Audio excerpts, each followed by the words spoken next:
Good afternoon, ladies, and welcome to the International Women's Day webinar this afternoon. Before we officially start, just a couple of quick housekeeping messages for you all, and we will do that. So in the top right-hand corner, you will have a little question button. If you have a question for any of the presenters this afternoon, press on that and type your question in and click send, and it will be sent to the back end, and at the end they will do that. If you are having difficulty understanding any of our presenters this afternoon, and if it makes life easier for you, you can also click on the captions, and down the bottom there's a little CC button. So beside that, you can actually click that and turn your captions on. If you have any queries, any problems with your sound, there is a little cog up in the top right-hand corner. That is the settings. So click on that and double check it. All right, now I will hand over to Hannah and enjoy the rest of your webinar. Hello, ladies. Thank you, Sue, for that. Good afternoon, everyone, and welcome to our International Women's Day webinar. My name is Hannah Wong Abdullah, and I'm the Communications Convener in SI Southeast Asia Pacific. I'm honored to be your MC today. Thank you for joining us as we come together to champion women's rights, equality, and empowerment. Here's how our session will flow today. I will introduce our speakers along with a brief overview of their backgrounds. Our speakers today in order are Joanne Yeoh, Andrea Murray, Maria Amaral Gutierrez, and Dr. Sarada Narayanan. We also have our moderator, Dr. Donnell Davis, who's our program convener in SI Southeast Asia Pacific. And Donnell will be our guide for the panel discussion and the Q&A session. Full bios for each speaker and for Dr. Donnell Davis will also be available in the chat. Without further delay, let's begin with introductions. First, Joanne Yeoh. Joanne has been a Seroptimist since 1998 and has served in multiple leadership roles, including President of the Seroptimist International Region of Malaysia. She is currently the President of SI Southeast Asia Pacific. Joanne is dedicated to projects on sustainable food security and empowering underprivileged youths in Malaysia. In addition, she leads the YWCA of Kuala Lumpur, championing women's rights and education. Next, Andrea Murray. Andrea graduated with a Bachelor of Veterinary Science and a Master of Veterinary Public Health Management.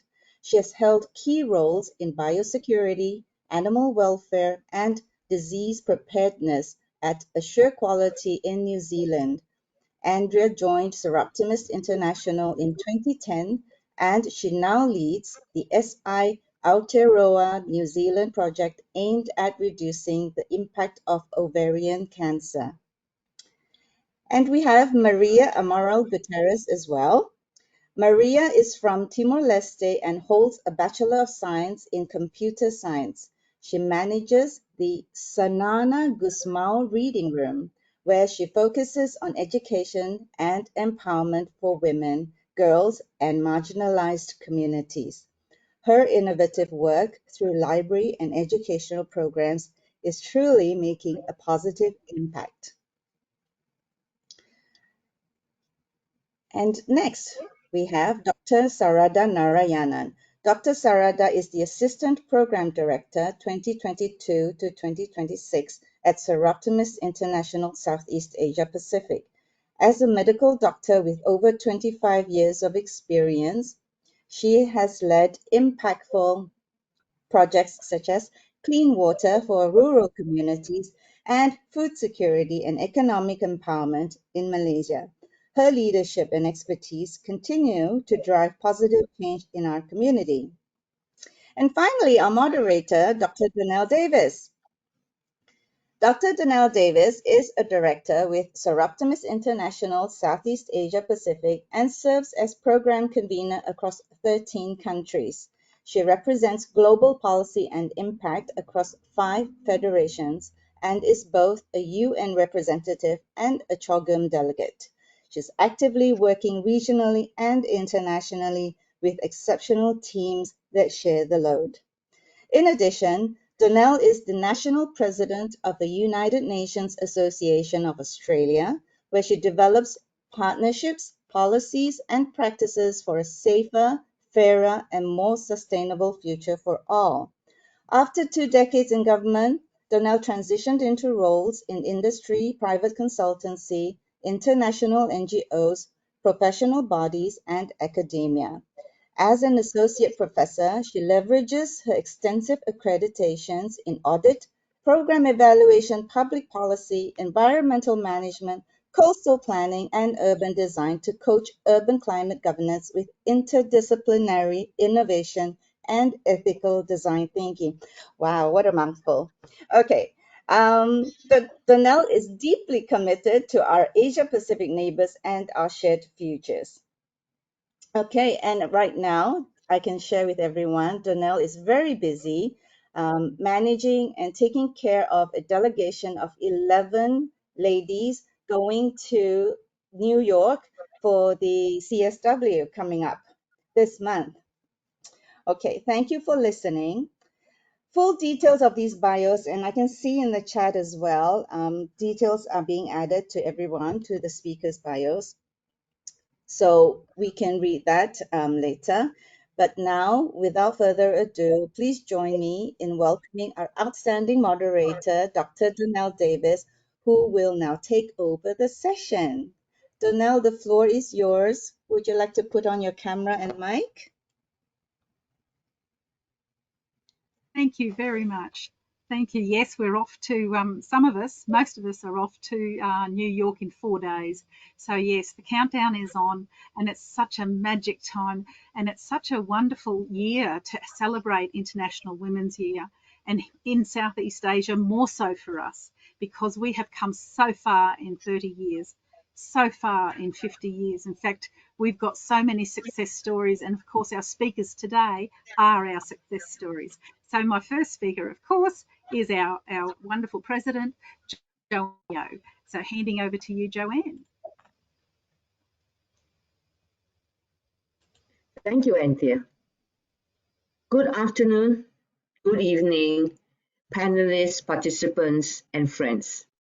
As a panelist, I was asked to share my personal journey and my challenges that I faced. And the first question would be, what transpired me to be the woman I am today? My journey as a optimist has spanned 26 years, and it has been nothing short of transformative. From taking on club positions to serving as club president, region president, national president, federation assistant membership convener, program zone coordinator, and finally now as the president of the federation. Every step that I have taken has been fueled by a deep commitment to service and empowerment. So what transpired me to take on all these leadership roles? It is our Soroptimist sisters, the incredible Soroptimist sisters who paved the way for me, those who uplifted me and who gave unwavering support I received in every stage of my journey. Their passion, dedication, and belief in the mission gave me the courage to lead and serve with purpose.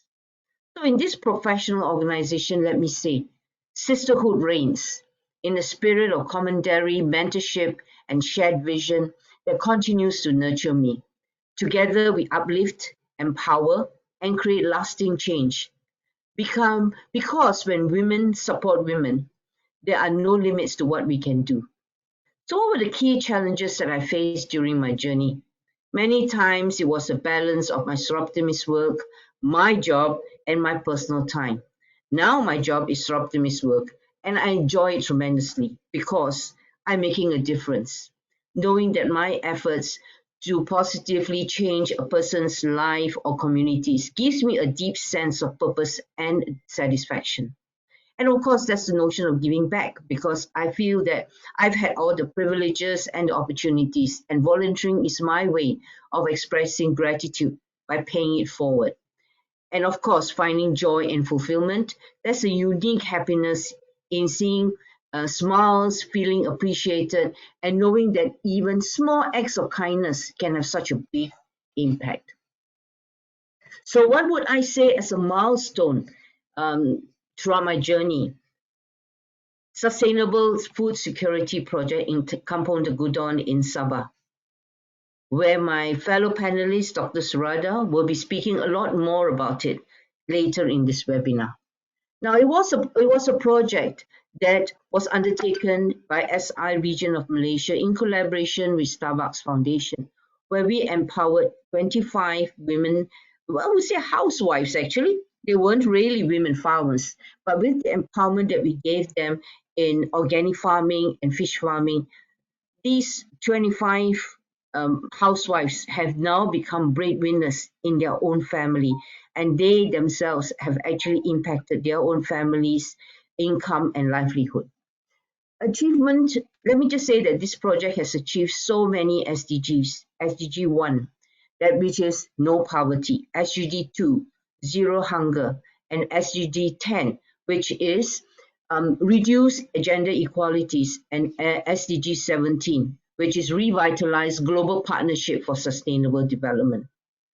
So what's the guiding principle for me that has helped me to grow? A key guiding principle that has helped me to grow is service above self. The mindset reminds me that even true volunteering isn't about recognition or even personal gain, but about making a meaningful impact on others. By focusing on empathy, collaboration, and sustainability, I've learned to approach service with a deep understanding of the needs of the people I'm serving. And it also taught me that small, consistent efforts can create a lasting change. Thank you. And I want to move on to my presentation now for this webinar, which is looking at International Women's Day 2025. So International Women's Day 2025 has the theme, for all women and girls advancing rights, equality, and empowerment. So as we celebrate IWD, in short, 2025, we honor the progress made while recognizing the challenges that remain in achieving true gender equality.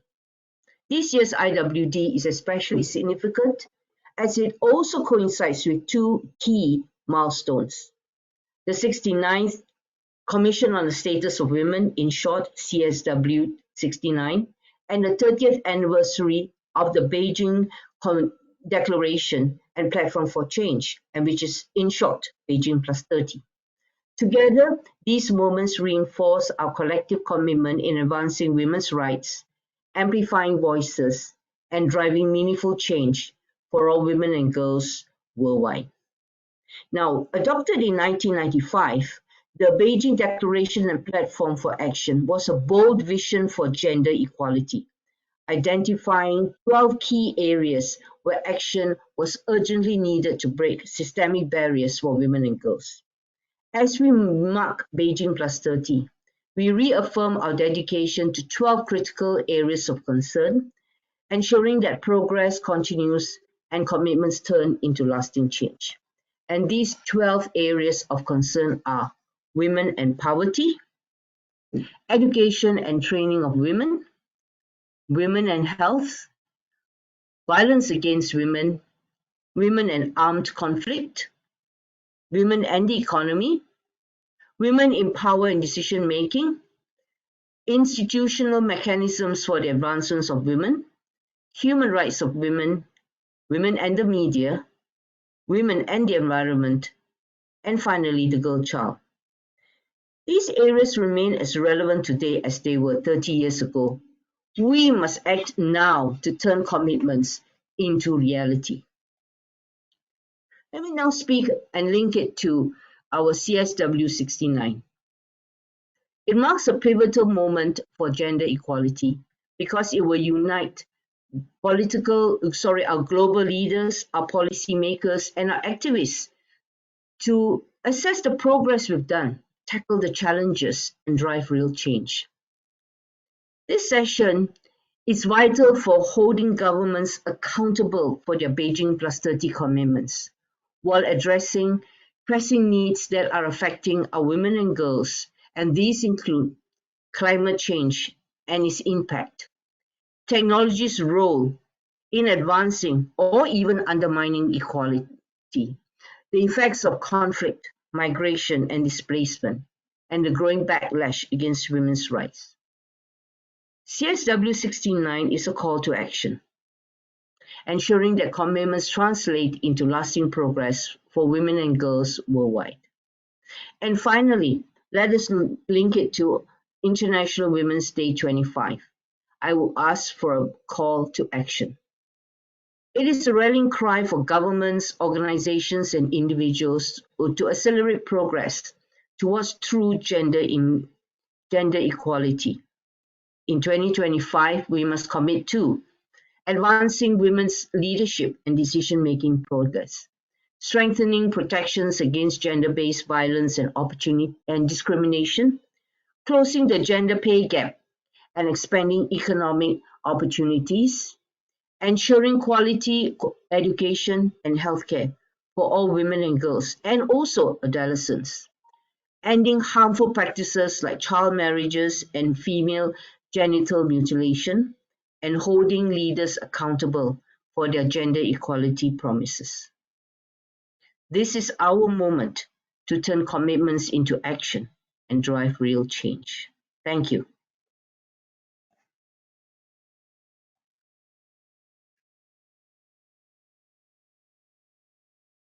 Thank you. That was an excellent overview.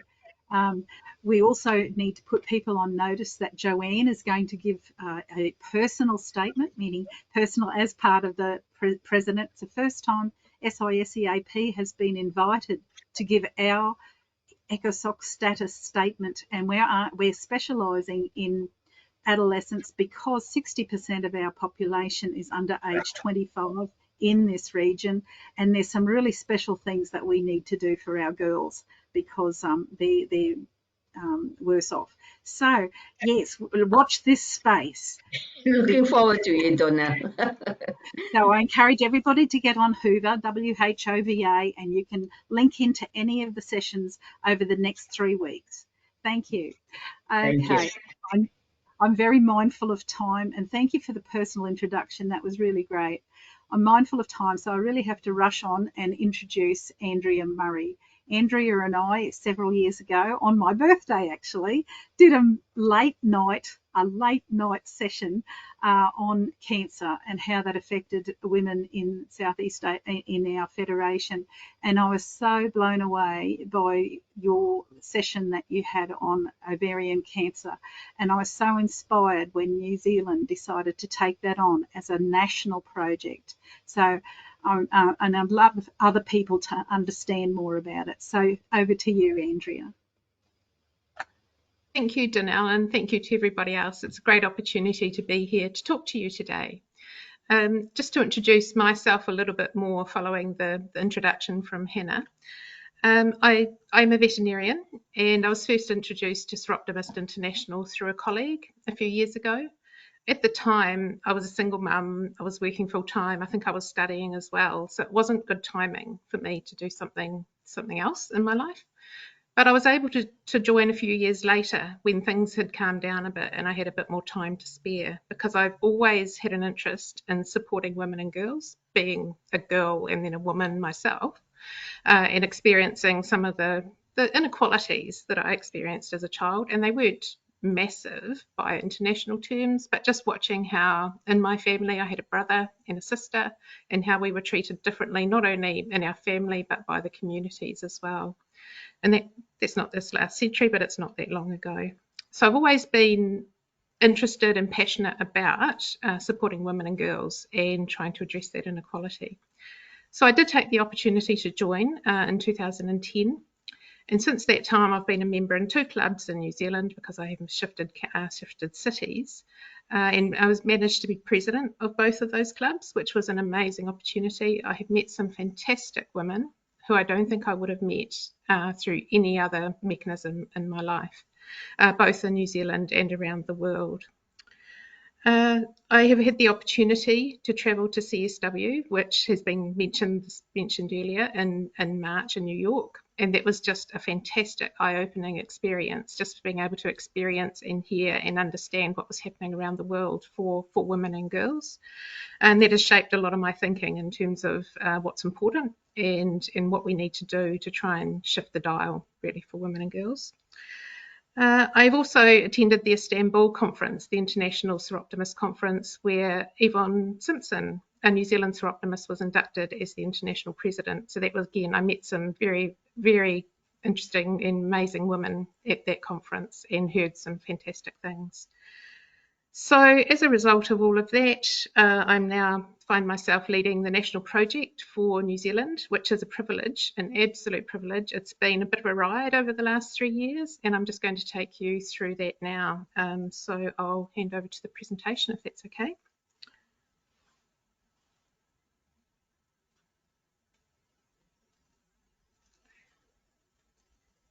So this is the SI Aotearoa New Zealand national project, which is reducing the impact of ovarian cancer. That, as I said, that started 3 years ago, and I'd like to thank you for the opportunity to present the work we've been doing in New Zealand on our national project, reducing ovarian cancer.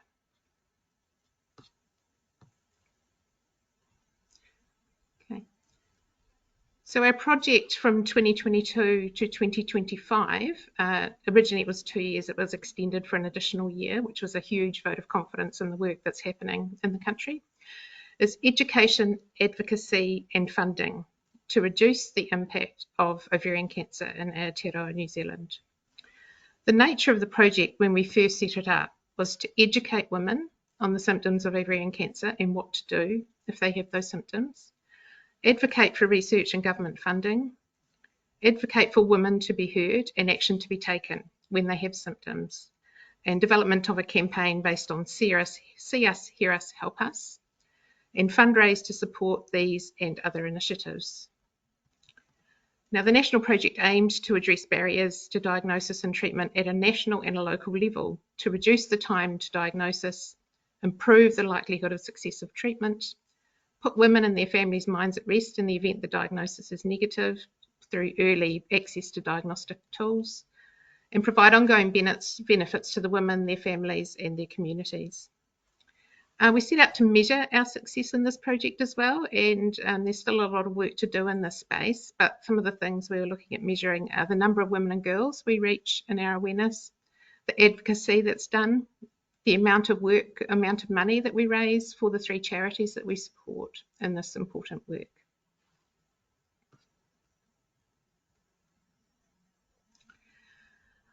I want to thank the Ovarian Cancer Foundation in New Zealand for this graphic, which came for the 2024 annual report. And this is the why. This is why ovarian cancer is so important. And this data is New Zealand data. So ovarian cancer is the least survivable women's cancer. Only around 1/3 of women live for 5 years following diagnosis. More women die from ovarian cancer than all other gynecological cancers combined. A woman is diagnosed with ovarian cancer every day, and a woman dies every 2 days in New Zealand from ovarian cancer. Diagnosis is usually slow and it's usually late. Through this project, we've also learned about the biases and challenges for women's health in general, and sadly, ovarian cancer is just one example of this.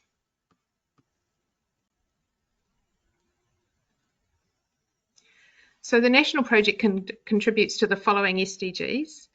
Goal 3, which is good health and wellbeing. Target 3.4, universal access to sexual and reproductive health. And indicator 3.4.1, equity of access to healthcare. It also contributes to goal 5, which is gender equality. Target 5.6 has got 2 indicators. Women make their own decisions on healthcare, and women have access to sexual and reproductive health care, information and education. So how does the project work? We've set it up so each club can choose how they want to engage with the national project with the objective of reducing the impact of ovarian cancer and providing education, advocacy and fundraising. So it's a very broad scope, and the clubs have done some amazing things in terms of helping contribute towards the objective of the project. So some examples, I've got some photos here from last year, the 2023-24 year. So the first picture is SI Waimea in the South Island with a store display providing awareness and advice to women and people, actually men as well, in that part of the world. This is a Royal Morning Tea that was held by SI Rangatahi in Wellington, supported by SI Wellington. And that was on the day the King was crowned, so that's why it was the Royal Morning Tea. We had a market stall held by SI Christchurch.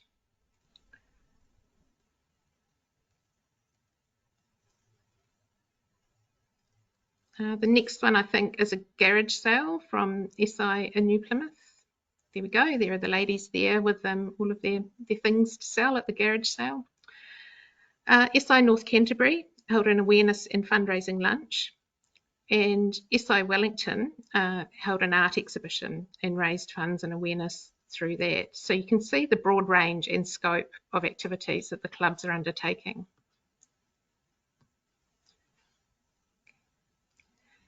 These are the 3 charities that we selected to support as part of the project. Again, the clubs have a choice about which charity they would like to support with their particular events.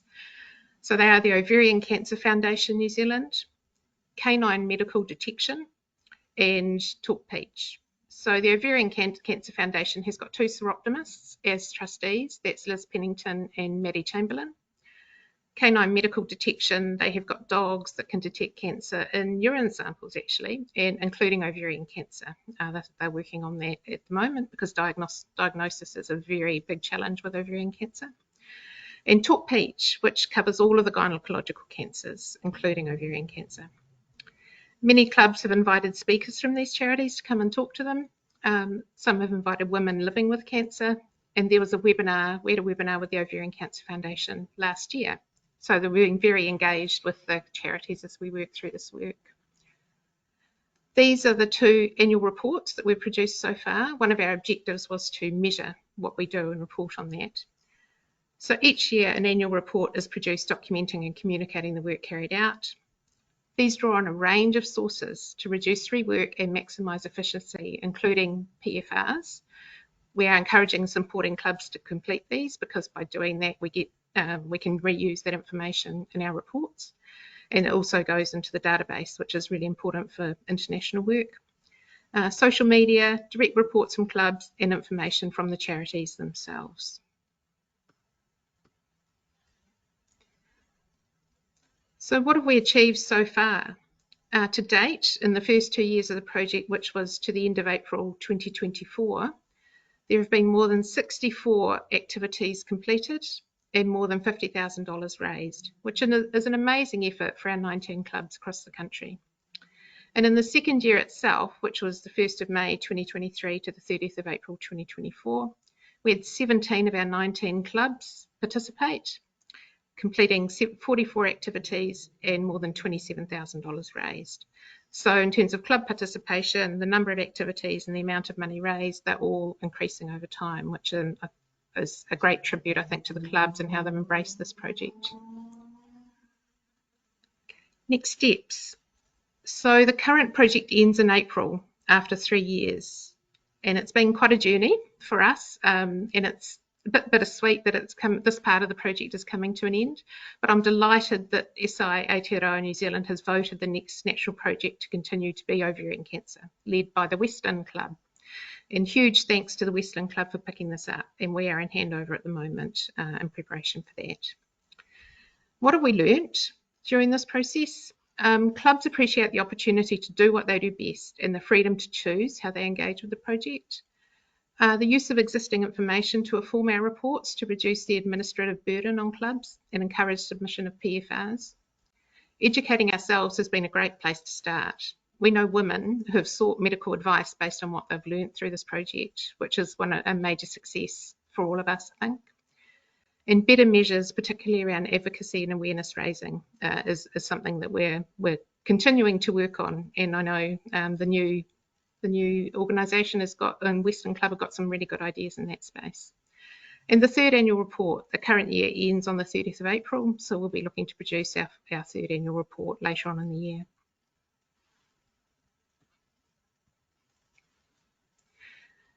So I want to say a big thank you to all of the clubs for their commitment to the project. Without you, this wouldn't have succeeded. The charities and for the engagement and work, for the women who have shared their stories, and the Western Club for leading the project into the future. A special thanks to the original group, and you can see most of them here, with Joss isn't in that picture, but we have Christine, Maddie, myself and Helen in that photo, and that was our starting point. That's where we all started almost 3 years ago now. And we've come a long way in that time and learnt an awful lot. And then Raylene, who's joined us more recently from the Westland Club as well. And we've had a lot of fun along the way. You can see we're all smiling there, so we're actually enjoying what we're doing and yeah, learning a lot ourselves as well. So I'm now looking forward to seeing the amazing things that Raylene, Yvonne and the Westland team do with this project in the next phase. Thank you.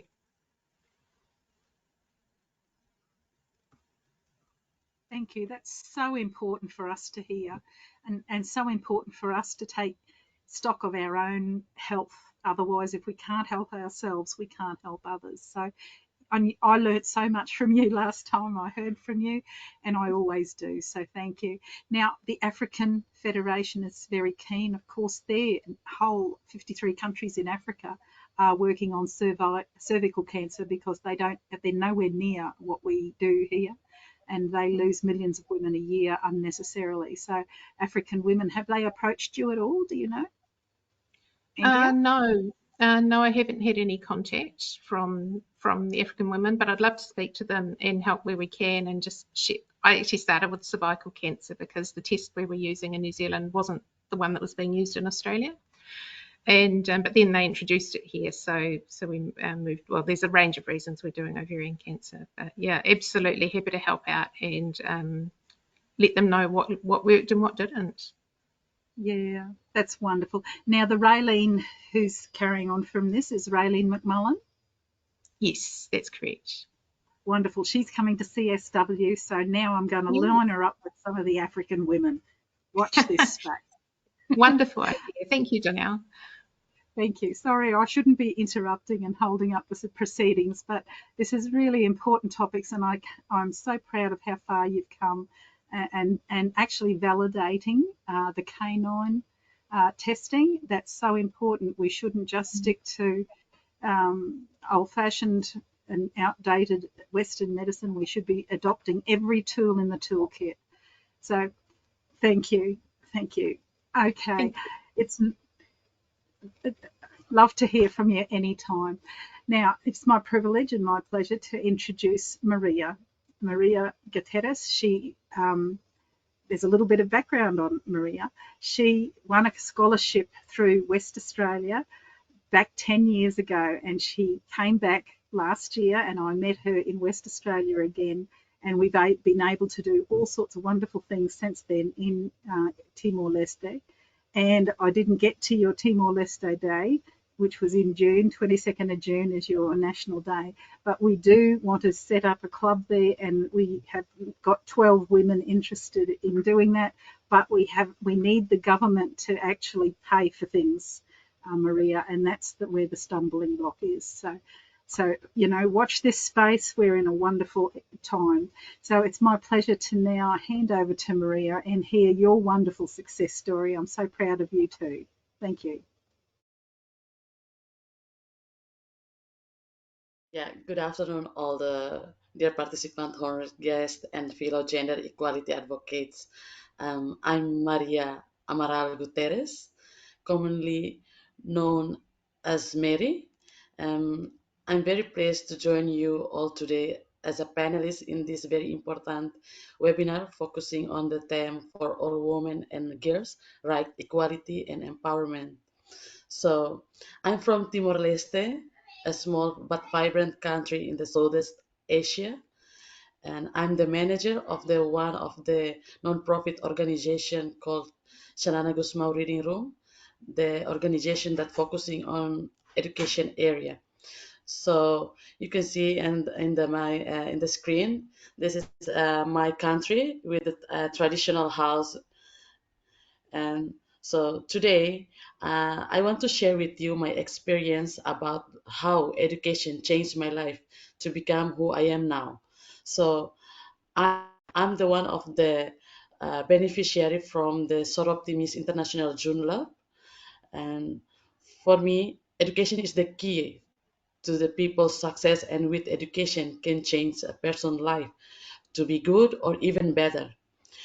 As you know, after the 1999 conflict in Timor-Leste, we face significant challenge in rebuilding our education system, which had been severely damaged during the violence that followed the independence referendum. Our country had to reconstruct schools, training teachers, and establish a national curriculum. The situation had an impact on my education. During the 1999 conflict, I had to stop school for a few months and resume after the conflict was over. Um, my education journey to becoming who I am today has not been easy and has been full of obstacles. I'm a woman who comes from underprivileged family. After my father passed away in 2000, my mother alone raised us by becoming a cleaner and laundress. I have five younger siblings, and I'm the oldest, so taking care of my younger sibling is my obligation. Wherever I go, I have to bring them. Despite our struggles, my mother, she was a strong woman. She cared about our education, even in poverty. So she ensured we attend the quality education, and all of us, and my siblings, we completed our high school. So after finishing my high school, I decided not to continue my study. Even my mother wanted me to pursue further studies, because I felt very sorry for her because she was working hard and alone to fulfill our needs. So I decided to look for a job to help her. I volunteered for 1 year as an advertising salesperson at an agency, earning small bonus for placing advertisement. One day, I met my best friend. Her name is Pascuela, who was in similar situation. She has a similar family situation with me. So we both looked for jobs together, but couldn't find one. So one day we decided to wrote a letter to Mrs. Kirsty Swor Gusmao. She's a goodwill ambassador, and then also the wife of the our current Prime Minister, Mr. Sanana Gusmao. So we help for uh, asking her help for her from her to support us. So we don't intend to ask for money or asking for um, any scholarship, but we hope that she could facilitate us to getting job. So um, one day we sending the letter, and then less than a week she replied our letter. So we met with the Mrs. Kirsty, and then she asked what we want. So we both answered that we needed the job, but the response exceeded our expectation because she offered us scholarship through a program she founded, supported by Soroptimis International of Joondalup, through the scholarship program. So with the support of the Soroptimis International, we enroll in the one of the best institute in Delhi. Delhi is our capital, so we enrolled in the Delhi Institute of Technology, majoring in computer science. Um, and at that moment, we were very uh, excited because this is a golden opportunity for us to change our lives. So we start our studied in 2011, and we received full scholarship covering all our needs, including transportation and photocopying fees, and also with the support of the Soroptimis, we got also the opportunity to take additional courses to improve our skills, and we also received the laptops for the practice in the our school. So we began our studies in 2011 and we graduate in 2015 with bachelor's degree. So maybe can move to the another slide. So here is our um, photograph of our graduation, me with my family and also my colleagues Pascuela. So after after our graduation, I got the opportunity to work in the office of the Goodwill Ambassador as a scholarship program assistant. So this is the my first professional career during 6 months in the Goodwill Ambassador office, and then after that they transferred me to the Sanana Gusmao reading room in the same position. And at the time I was responsible for supporting 16 scholarships recipients who came from underprivileged families and had experienced sexual violence in 2018 I was promoted to library and scholarship program coordinator, and in 2022 I was entrusted with the role of manager of the Sanana Gusmao reading room. This is the highest position in our organization after the founder and board members. I also want to share with you what is the Shanana Gusmao Reading Room. So, the Shanana Gusmao Reading Room is a non-profit organization and founded by Ms. Kisitsur Gusmao. So the objective is to serve and provide information and learning center for the community, youth, students, and children. So our vision is empowering our people to achieve their potential, and our mission is to provide a safe, inclusive, and dynamic space for all people to access resources and information to improve their lives. So in the reading room, we have various facilities such as library, uh, audiovisual space, outdoor space, museum, and uh, the library for the children. And then also in the our library, we provide the free internet for people and students to access the uh, internet. Next slide, please. So in our library, we have around more than 7,000 collection books. There is in 4 languages. So we have the collection in English, Portuguese, Tetun. Tetun is our local language, and also Bahasa Indonesia. So one day we can serve around 50 up to 100 visitors come to our library. So at the moment, woman visitor is the high have the high percentage of accessing books in the library. So next, please. Okay. Um, in our museum, we also have the permanent exhibition and temporary exhibition. So the permanent exhibition, we dedicate it for Mr. Shanana Gusmao, our current Prime Minister. And the temporary exhibition is we provide this space for all people who want to exhibit their painting or photographs. Next, please.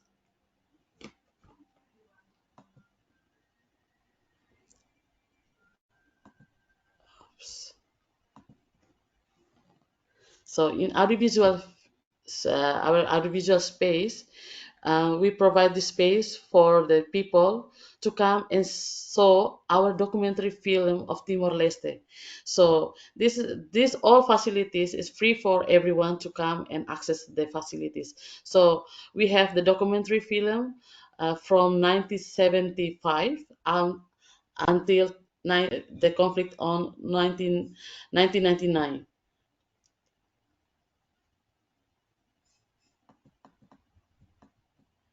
Next, please.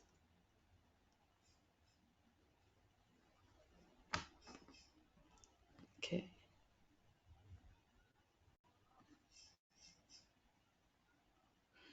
So we also have the uh, space for children. We call it bebeteca. So in our language, bebe is baby, so we call it bebeteca. So we provide various books for the children, and houses many collection include in the four languages: English, Portuguese, um, Tetun, and also Bahasa Indonesia.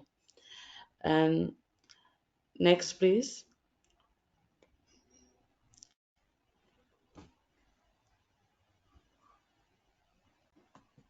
Okay. So we also have the uh, yep, outdoor space. We have the we call it umamahon. So we provide this um, space for to provide the visitors to conduct a discussion and do the uh, school work. So sometimes this space used also for the uh, seminars and also the socialization about the important issue that's happening in the Timor Leste, and sometimes the important issue around the world. So um, beside that, we also based on the based on the UN data into the 2018 gender equality in Timor Leste, particularly for women, is minimal in social, economic, and political life, with participation below 50%. So, and also the data from the reading room shows that until 2021, women's participation in education activities and use educational facilities at the reading room was also minimal, remaining below uh, 50%. So, um, what we do, what we do to in the to increase the woman participation in the education and then on the social, economic, and political life. So I'm very fortunate to work at the Sanana Gusmao Reading Room because it is very flexible organization that allows me to achieve my lifelong dream of empowering women through access to education resources. What we do to achieve this objective? So we uh, we do various program in 2022. So after I entrusted as a manager of the Sanana Gusmao Reading Room, we I and my team, we made various programs such as socialization about the importance of the reading about the reading books, and also facilitate for assessing educational facilities for women and children. And we provide also scholarship program for the especially for women with the underprivileged family. And we conduct also mobile library and reading campaign around the uh, daily educational recreation program for student and community, and educational program for community. And we also provide course for young people, especially as women, to improve their skills. Yeah. So next, please. Yeah. So after we do all this program from 2022 until 2024, we got the data that the participation of women is starting to increase. So in 2022, we got the women participation in assessing our facilities is 50%, and in 2023 is 56%, and 2024 is 59%. So furthermore, the reading room through the scholarship program has provided scholarship for to 10 female students from 2022 to present. 8 of them have completed their studies and secured jobs, while 2 are still continuing their education. And this year, our team will continue to raise awareness about the importance of education and will expand this outreach to 4 more municipalities in Timor-Leste. And then Reading Room will also recruit scholarship candidates from underprivileged backgrounds, particularly women. So before concluding this presentation, I just want to summarize that, in my opinion, education is the foundation upon which societies build their futures. In Timor-Leste, the journey toward achieving sustainable growth and empowerment is deeply connected to the development of our education system. I believe that the program we provide for our community will positively impact development and gender equality in our country and around the world. Finally, I would like to express my gratitude to Soroptimis International of Joondalup. Because of you, I can who I can be who I am today. And I also thank to Soroptimis Empower Change, SISEAP, and Dr. Donnell for giving me the opportunity to share my experience with you all in this webinar. Thank you.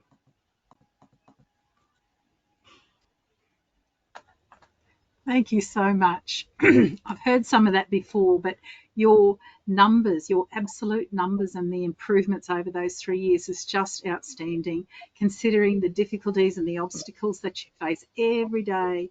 And I don't think we in Australia understand the system, the situation that you're in, but well done, and we're behind you.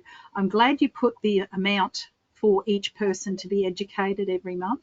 That gives us a bit of an idea of how we can directly support you, but as well as that through other ways I'm sure we can in future as well. The other special thing I wanted to just quickly say before I went on to introduce Sarada was that Papua New Guinea has every day they have their little kids come to school, and in the next room is all the mothers, and they don't go home, so they educate the mothers as well. So they get a lot of benefit out of one teacher or one facilitator, and they do really, really well. So that's when you're talking about educating the mums, I think you might have to sort of consider that as well. I know that you're a library and not an education program, but everything that you do just makes a difference in those lives. So thank you very much, Maria. Well done. Thank you so much. I'd like to now introduce Dr. Sarada Narayanan. She's my 2IC and she's magic, and I couldn't do without her, and especially since she's a green woman, green policy and all the things that I love. We're talking the same language, so it's very easy to work with Sarada. And I'd like to now, you may know her already. Everyone in Malaysia knows you, but in other countries, I think we need to know a little bit more about you too, Sarada. So over to you. Thank you. Thank you very much, Donnell, for those kind words. And thank you to all for inviting me to be a panelist in today's webinar. My name is Sarada, and I'm currently an Assistant Program Director at SISEAP. I joined SISEAP in 2008, and since then have held several positions of leadership at club, region, and now federation level. I believe that program is the backbone of SISEAP's work, as we aim to educate, empower, and enable women and girls to achieve their best potential. Through our program work and advocacy, we promote gender equality, equity, and women's rights so that they can be on par with men. After all, as they say, women hold up half the sky. As a member of the program team, I've come across several outstanding projects. All have one thing in common: a proper project plan, teamwork, and sufficient funds to carry out sustainable, impactful projects. I have found that friendship and trust matter the most in implementing successful projects. You also need to do your research and understand the needs of the community you wish to help. As Donnell says, I'm passionate about education, skills training, and environmental green projects. So I would now like to showcase a few of the food security projects under SIROM. Can I have the first slide, please, Sue? Food security is the state of having reliable access to a sufficient quantity of affordable, nutritious food. Food and water security have become an increasing cause of concern worldwide, especially in developing countries. Next slide, please.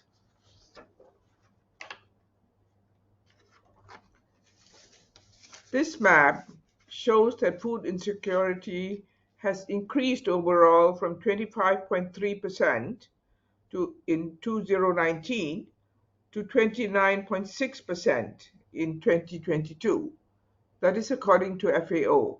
As you can see, most of the areas of food insecurity are concentrated in the African kingdom, but large areas have not been studied in this data. The gray areas did not provide any data.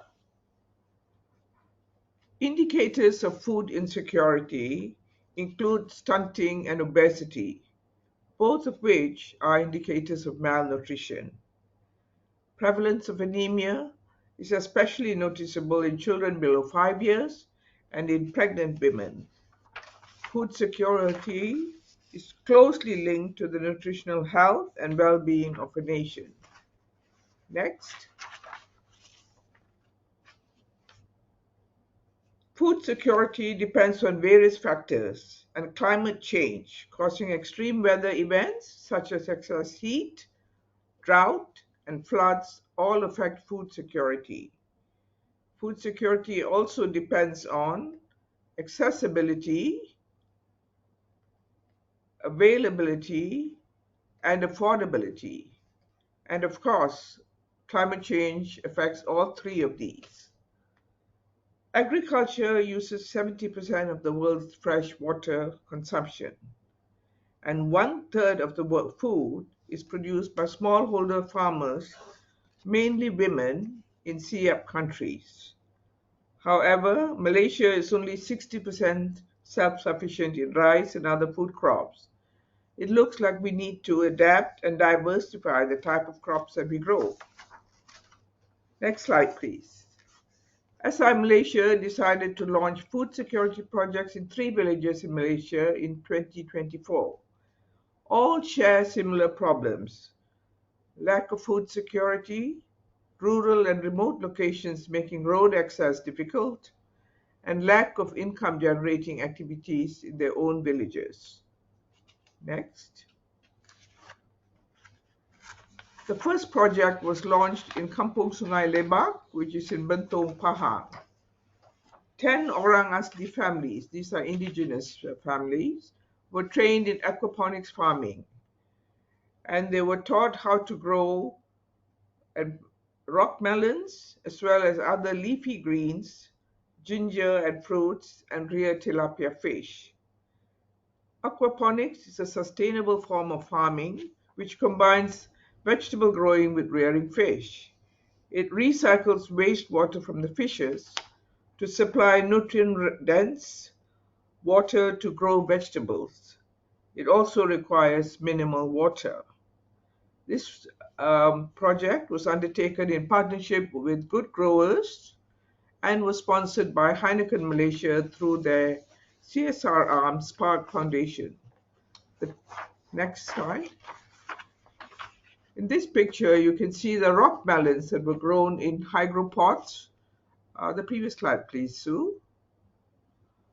All three slides show rock melons growing in hydro pots in the aquaponic system. Next slide, please.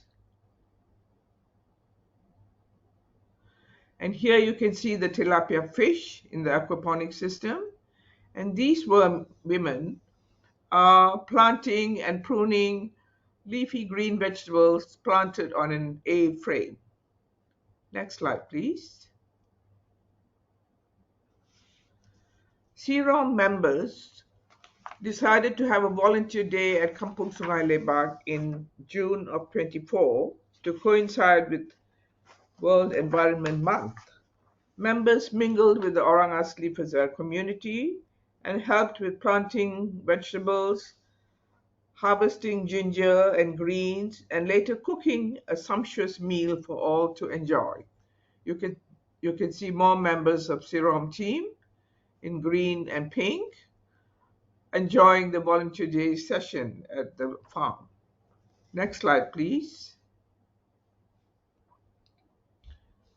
The second project was undertaken in Kampung Penempatan Waryu, which is in Kota Belud, Sabah.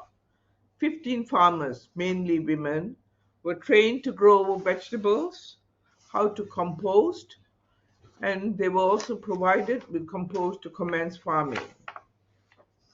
We partnered with Hopes Malaysia, another NGO, which is based in Sabah and is proficient in teaching and working with indigenous tribes and people. This project was sponsored by Atos, a Singapore-based company. Next. Next slide, please.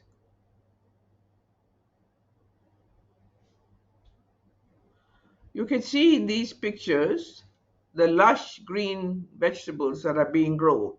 The paper covering here covers some bitter gourd. And if you look very closely at the middle picture, you can see the snake gourd that's dangling more than 2 feet long. And these are leafy, fresh vegetables. Next slide, please. Of all the states in Malaysia, Sabah has the greatest prevalence of both overall as well as hardcore poverty, an issue that needs to be addressed urgently. This is the village of Kampung Tegudong. Next slide, please.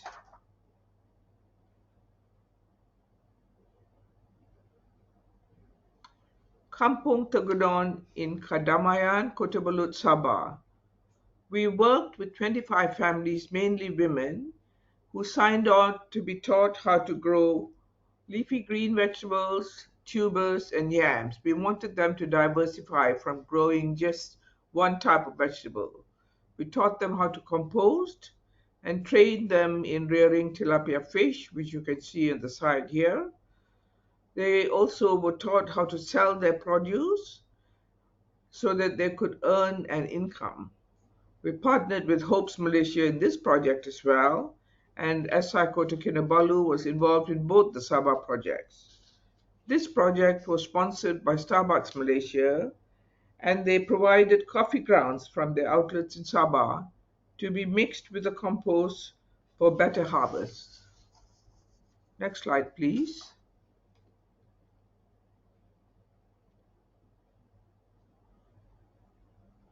You can see in these two pictures that the farming is done on raised beds, which are first created, and then the greens are planted and covered in netting, as shown in the first picture. The netting helps to protect the vegetables from pests and also to some extent from very heavy rain and sunlight. Next slide, please. These are the happy women from the village. We visited them in December of 2024, and they were so excited to talk to us about their produce and how well their farm was doing. Next slide, please.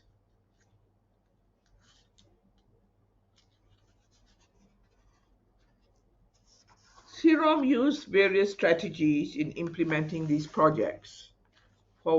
In the first place, we held discussions with the villagers to understand their needs and to ensure their participation.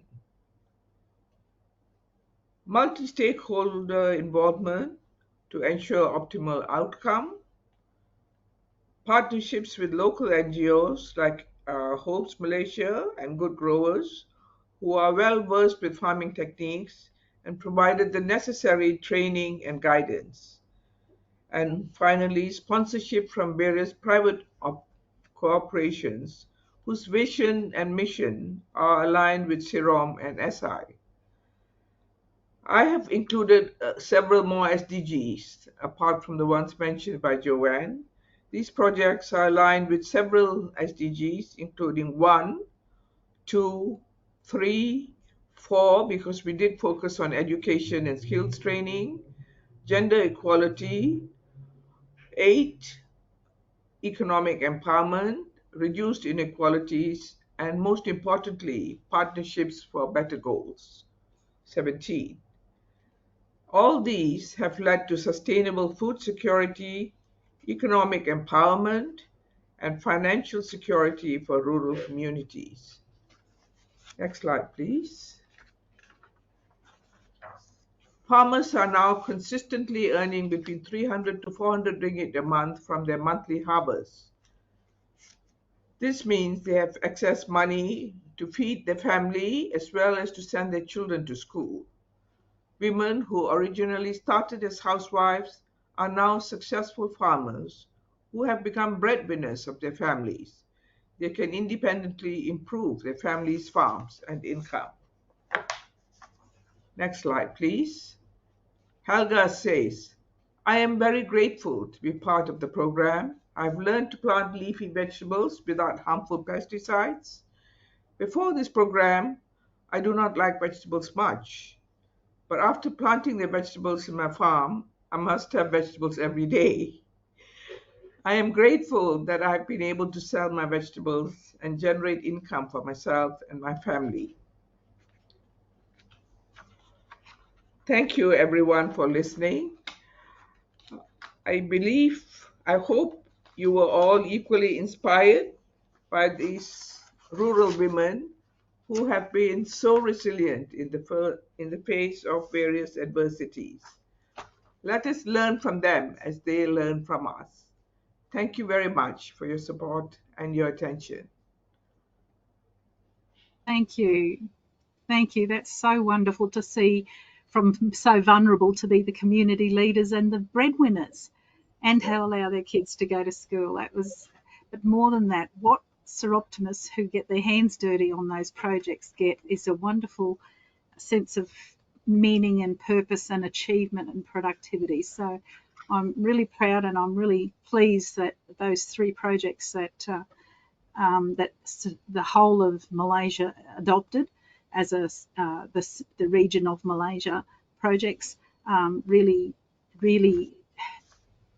demonstrates that turning around of so many lives. And I'm going to show off our brand new postcards. You can't see them very well, but they came off the printer today, and they talk about the impact that anybody who's done projects in our clubs, our 129 clubs in the last year, 2024, and the sorts of impact that you've been talking about. So wonderful. I'm going to make sure that we've got these on the website very soon and to have them available. And we wanted them printed so that we could go to CSW and let people know in a postcard that we do make a difference.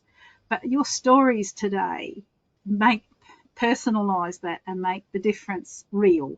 So I'm very pleased that that we've been able to do that. And Sarada is an inspiration to all of us every other day of the week. So thank you. Could I ask all of our presenters to turn their cameras on, please? Now we just have over 20 minutes to invite questions from the audience, and I'm sure that there will be some that Sue and Sue Latta, our ICT meeting host, and Christine Johnson, our ICT head, have been able to capture for us. Are there any questions from the audience, and how do I go about seeing them? It's Cesarina here. There's one for Maria. The question is, how does the mobile library operate, and do you have a bus or van? And how far out of the city does it travel? Okay, so our mobile library just operate in our capital, Delhi. So at the moment, we just use the motorbike. We call it the tuk-tuk. So we bring all the books for children and adults. We go around the Delhi capitals, especially in the um, villages. So the villages that far from our library. So because more most of the people they live um in the mountain, near the mountain, so we have to bring this book to facilitate people who lives in the mountain to access also the book. So the objective of this mobile library is to uh, bring the library close to the community. So at the moment, we have two mobile libraries, so we operate all around just Delhi. Just at the moment, only one municipalities, but we will, in the future we have planned to make another one to go around the Delhi. But as you know, we are the non-profit organization, so we um, hope that one day someone or some institution or government will help us to make some library with a car or mobile library with a vehicle, so that we can put all the books will go around the Timor Leste. But at the moment, we just operate it in the Delhi. Thank you so much, Maria. Perhaps a project a Soroptimist Club may get involved in. Thank Andrea, you. I hope so. over the last 2 years, New Zealand's Soroptimists raised over $70,000 New Zealand. Has the committee considered donated to just one charity, then our money would have more impactful benefit than small amounts to a variety of charities? Yeah, thank you. Thank you for the question. I think it's 50,000, not 70,000, but we should hit that this year. Just a point of clarity. But in terms of the number of charities we have, we deliberately selected 3 to give the clubs choices, and also because the 3 charities are working on different aspects of ovarian cancer. And there's so much work needed in that space that all of those aspects need to be covered to make a difference. So the Ovarian Cancer Foundation, for example, is supporting research and supporting women with ovarian cancer with things like counselling, access to counselling, some of those, and a lot of advocacy. They're doing a lot of advocacy work with our government, which has been very successful actually to date, getting new drugs and getting more research done. The DOGS program is about early diagnosis, which is also very important because there is a massive gap in ovarian cancer at the moment.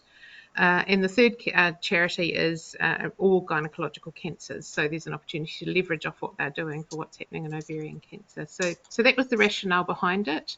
The new committee may decide to change that going forward. That's completely within their decision making to do, and that's a point I think that I'll raise with them to see if there's any if yet for them to consider into the next phase of the project. Thank you. Thank you, Andrea. Sarah, there's a question for you. Cyril, a comment and a question. Saram is to be congratulated on obtaining sponsorship by corporations to assist with the funding for these life-saving projects, changing projects.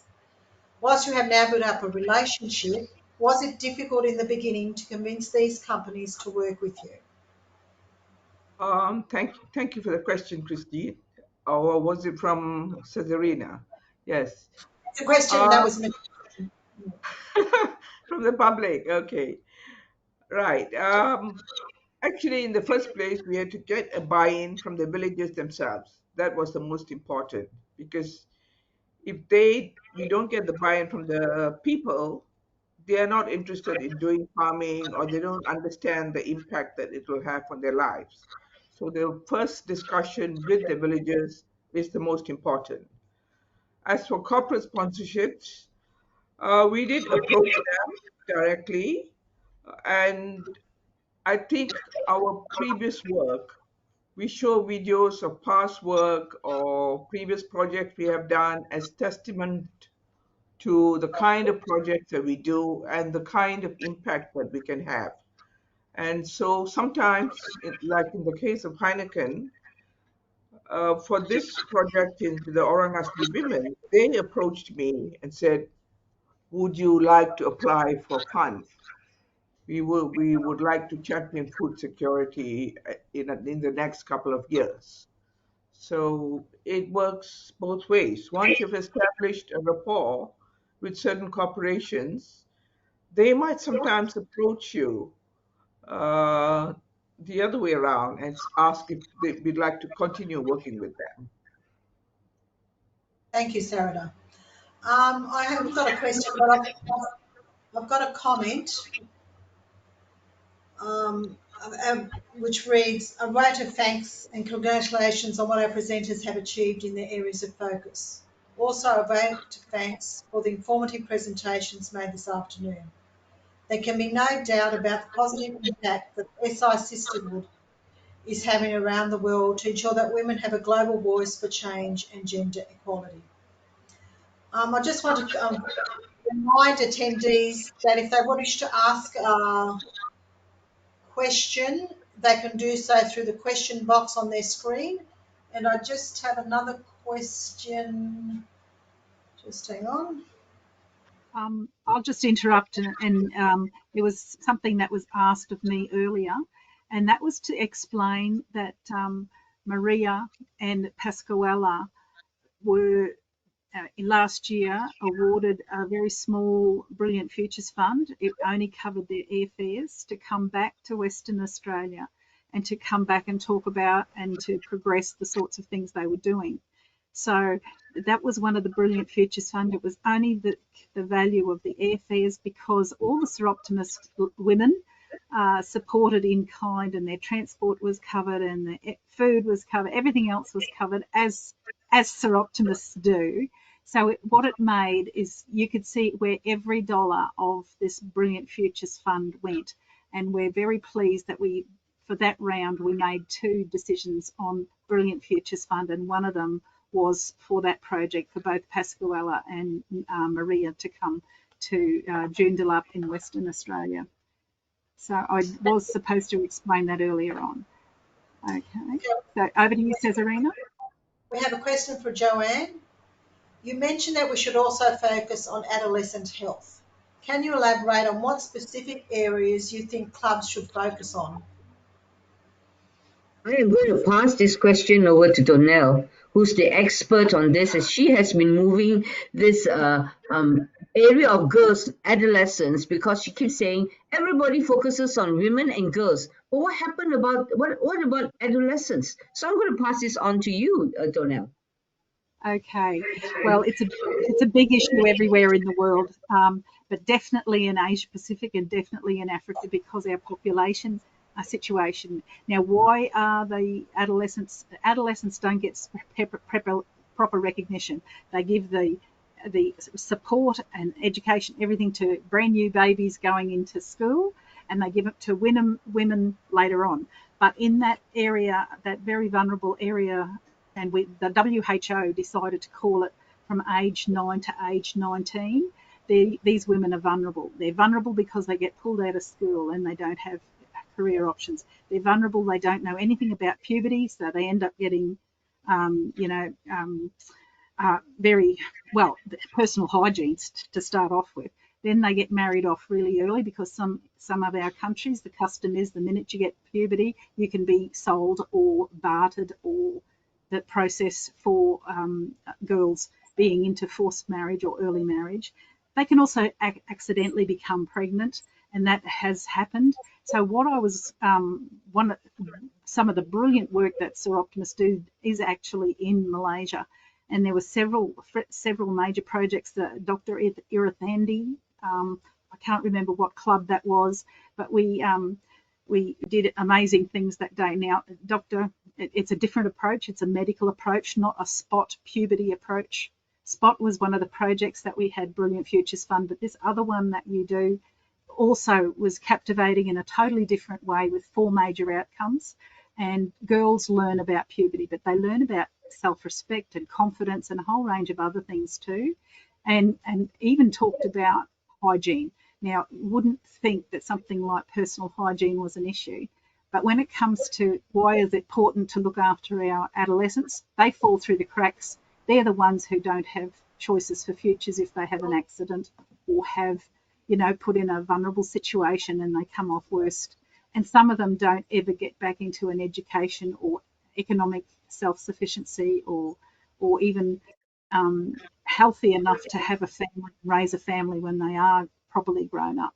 So that's why adolescence is important. In our developed countries, of course, we have issues with cyber security and Asia cyber trafficking, cyber security, but trafficking in slave labour is at an all-time high after COVID. We thought it was during COVID, but after COVID as well.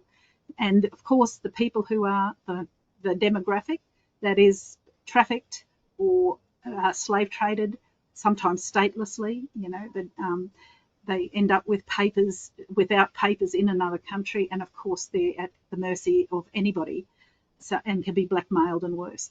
But in our developed countries, we also need to make sure that they get an education in technology, how to survive climatic issues, which again our zone has major vulnerability for. So if we're saying all the bad things coming in the one place, it happens to teenagers. So the thing is, and female teenagers. So that's why adolescence is such an important issue. And when we look to the future, with 60% of their population being under 25 in Asia Pacific, when we look to the future belongs to them. They should be determining out how we do that. So that's why we've got to give them the voice now, because we're getting a bit long in the tooth. Thank you. Right. Hope that helped. And we have another question that can be answered by any of the panelists. How do we get club buy-in on national or multi-club projects? May I take a go at that? Yeah. Yes? I think, for one thing, Joanne will agree with me that Sirom, which is a region of Malaysia, we have quite a few clubs who come together to do projects, because this allows us to expand our manpower, or rather women power, and different clubs have different strengths. Some clubs, they have a lot of members, but they lack funds. Others lack the manpower or the knowledge or the ability or the experience to do bigger scale projects. So it's always a great idea for clubs to partner with other Sraptimis clubs to execute projects. I think Andrea has mentioned that in New Zealand as well, clubs work together to execute some of the ovarian cancer projects. Is that true, Andrea? Yes, it is. Thank you, Sarada. And I was just thinking that as you were talking, that's been one of the successes of our national project as well, is clubs working together for some of the events and some of the contributions they have made to the national project. Yeah. I think in addition to that, I would say that giving the clubs choice, we used to have national projects which were focused on one charity, and it was all about donating money to that charity. Giving them that broader range of focus. So it's not only fundraising, it's advocacy, it's awareness raising, it's all of those things. And allowing the clubs, and you said it, Sarada, the clubs are different. They have different strengths and different people in their organisations who want to do different things. And that just gives them the ability to operate within that framework, all contributing to the same goal. Right, yeah. I have one more question to all presenters. Are there any plans to keep tracking the project's sustainability over the next few years? And how would this be done? Through visits, surveys, etc.? Can I ask Donnell to answer that as our program director, and she's going to lead the team on this. I'm at the end of the pipe. I plug up the front of the pipe with some strange things too, but really my job is at the end of the pipe. So like to cross-pollinate. I like to have some practices and some different techniques and innovation here. And as I've already explained on a few of the situations today, I'd love to be able to engage people and the clubs in another country or in another place with those sorts of techniques. So I'm just, I mean, we don't always get the opportunity to get people to ring each other or Zoom each other to do that. And I don't know whether it's programs or responsibility, but I think the more we can share like these webinars, the better. Yeah. And so as far as sustainability, I think it comes back to the community need.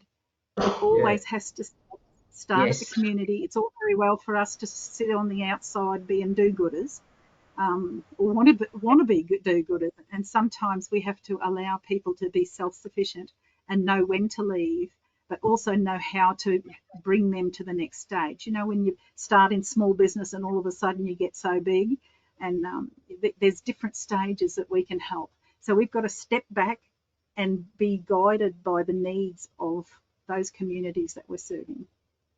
Is that a good enough answer? Thank you, Danelle. Can I just add to that, Donal? I think what you said is absolutely correct, because we have found that for our projects, many of our CRM projects, Joanne will testify to this, are actually ongoing for several years, 4 or 5 years. And the way we do it is to let the community ownership of the project to the community itself. They own the project. It's a community-driven project. We educate them, we train them, we give them the tools, and then if they are good and performing well, we take them to the next level where we've done some entrepreneurship training. Joanne is particularly good at that entrepreneurship training, coming from that kind of background. And from there, they take over. They start becoming mini entrepreneurs. They sell their products. They achieve economic independence. They carry on the project. They now have the tools to carry on. We are now in a supervisory role. Just touch base with them to make sure they're doing all right in case they fall through the cracks. So I think to allow the community, train them to be independent. It must, for it to be sustainable.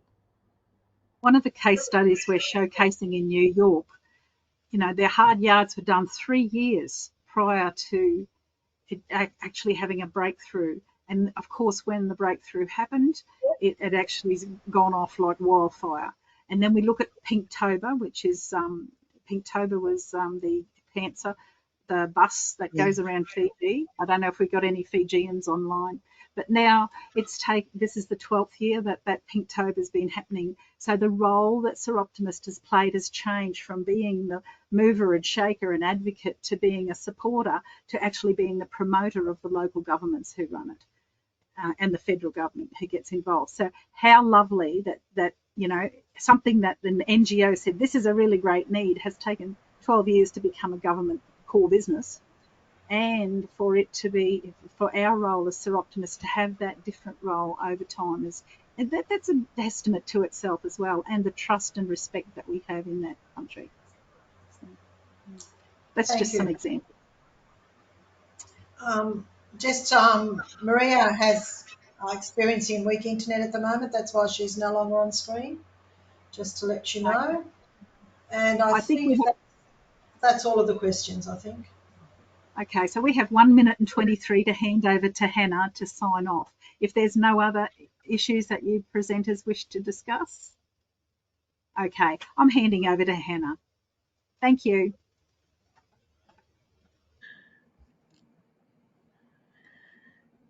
Hello again, everyone. Can we have some applause for all the presenters and for Donnell? Yay! Wonderful. I see the little hand claps.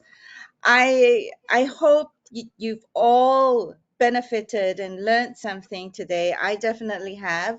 And thank you so much, Donnell, for having the speakers present what they did and all the value add that you've given to us as well in your comments. I'm sorry that Maria isn't on, but I really like to thank her as well. Thank you, Joanne, Sarada, Andrea. And last but not least, I'd like everyone to acknowledge ICT, all. ICT. Yes, that's right. Christine. Last but not least, I would like to acknowledge, the two ladies that nobody can see, but they're there, which is our immediate past president and ICT lead, also the project lead for this webinar, Christine Johnson. Thank you for. Yes, you've shown your video is on. Thank you, Christine. This webinar could not have happened so well without you. And also, Sue, are you there? Sue Lata. Yay. And Cesarina with the yellow screen. Wonderful. Thank you so much, everyone. The ladies behind the scene made all this happen, and we could not have had such a good session without them.